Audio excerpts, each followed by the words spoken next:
Recessions can adversely impact Social Security's long-term financial health 3 different ways. First, the payroll tax revenue, it may be affected. The payroll tax brings in most of the program's revenue, and during recessions, it's not uncommon for the unemployment rate to rise and for workers to lose the wage guard bargaining power. If a recession adversely impacts payroll tax collection, it can accelerate the timeline to reduce the benefits. That means less people will be getting stimulus checks. Now, folks, here's the most important stimulus, Social Security news, and stimulus information that you want. Continue watching this video so you don't miss out on this. Current inflation rate, economists are expecting that Social Security checks will only increase a small amount next year. This is a big issue, as millions of Americans rely on the program. Democrats are meeting and trying to come up with ways to prevent a drastic decrease in monthly benefits. For most retired Americans, though, Social Security isn't just some check that comes in the mail or is deposited into their checking account once monthly. Rather, it's a vital source of income that helps seniors make ends meet.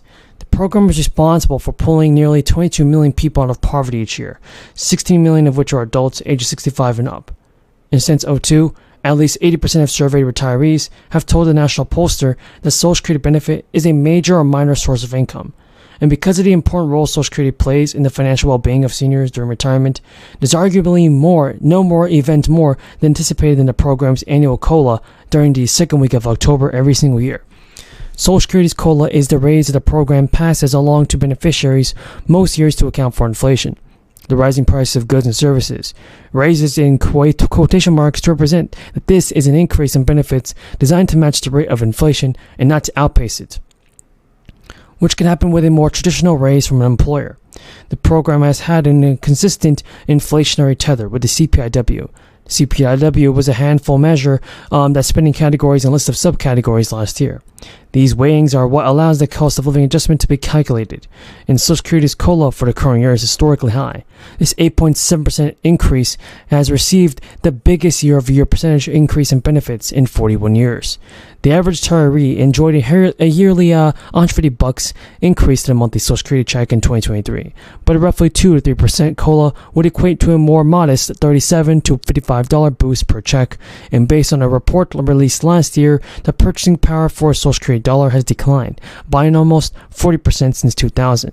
What $100 in Social Security income could buy in 2000 now can buy only $60 worth in today's economy. And currently, lawmakers in the U.S. are considering changes to this entitlement program just to make sure things can go well for the people. Now, currently, people can retire as early as 62. Biden is also hosting a press conference this week on nutrition and health, the first by the White House since 1969. So, this conference will also highlight the need for access to better food, healthier food, and exercise. Over the years, cuts to federal programs, coupled with stigmas over welfare and big changes to how food was made, has also caused a decline in access to food. According to the FDA, around 10% of households in the United States have suffered from food insecurity, meaning they were certain they could not get enough food to feed themselves or their family because they lacked money. And under the White House plan, SNAP program eligibility will be expanded. Children will get better access to free meals, and summer benefits will be extended to more school children. This is the gentleman from Connecticut. Seek recognition. To rise and extend my remarks and to compliment you, Madam Speaker Bordeaux, on your service to this great nation of ours. I have very much enjoyed the privilege and honor of serving with you. I also wanted to rise and thank the clerk's office for all the work that you do day in and day out. Pardon? Is the gentleman seeking to address the House for 1 minute? Yes, I am.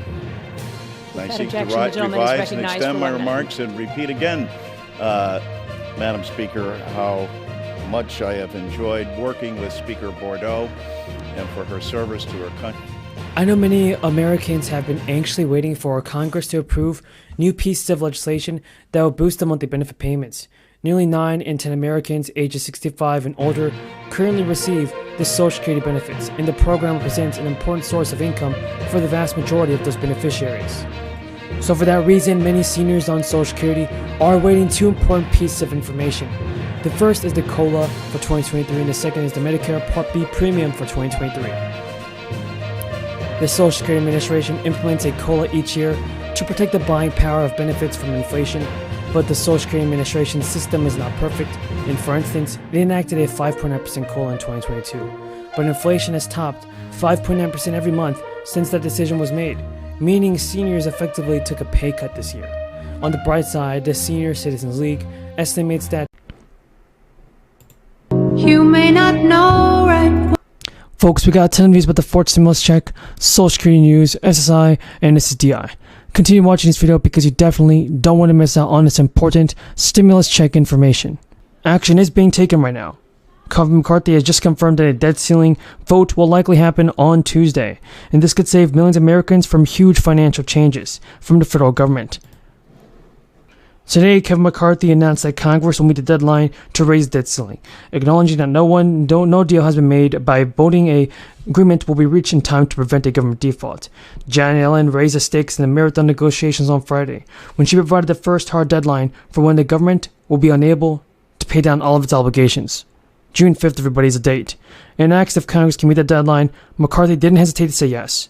McCarthy vowed that he'll stick with the 72-hour rule, providing lawmakers the full 3 days to read a text of the legislation before they're asked to vote on it. McCarthy even said he's been in talks with Senate leaders about how much time they'll need to meet the June 5 deadline. And if a deal is reached tomorrow, that would set the stage for a House vote on Tuesday. McCarthy declined to name the barriers that remain as he and his deputies haggle with the White House negotiators over the last outstanding disagreements. But he said Republicans have not dropped the demand for permitting reform designed to eliminate regulatory hurdles to energy infrastructure projects. It's something Democrats have opposed for fear that it would degrade the environment at the expense of poor communities. McCarthy also confirmed that Republicans have been in discussions with Carson Sinema and moderate Democrats on particular issues. The speaker outlined the rollout of any deal and saying he would make a vague announcement that would withhold the details of any agreement to allow lawmakers to read the bill before the press and public do. Still, people all over the nation are now wondering what will happen to lawmakers if their personal finances are not met. Based on Social Security Administration payment schedules, a June 5 default might actually protect beneficiaries from the potential delayed checks and direct deposits, because individuals receiving the payments are still going to receive the money, but maybe in a later date. If the Treasury Department is unable to successfully prioritize payments for Social Security, the consequences for these groups can be devastating. Beyond the initial group of payees, the Social Security Administration monthly payment calendar suggests that there is a bit more breathing room for other beneficiaries, providing that lawmakers reach a deal beforehand and the next beneficiary payments are not expected until June 14th. So, the debt default picture is also cloudy for individuals who rely on Medicare and Medicaid to pay for bills. But the Center for Medicare and Medicaid Services said that these government health programs are defaulting on the national debt and would severely damage the crucial health care programs that millions of Americans rely on. And since Yellen was the first on a debt default, she said it could happen within a few days of June. And the short-term U.S. borrowing costs have soared as investors demand greater return for the risk that they won't be paid on time. Will not raise taxes on anyone making over 400,000 grand. And I'll pay for it all, my proposals, by making the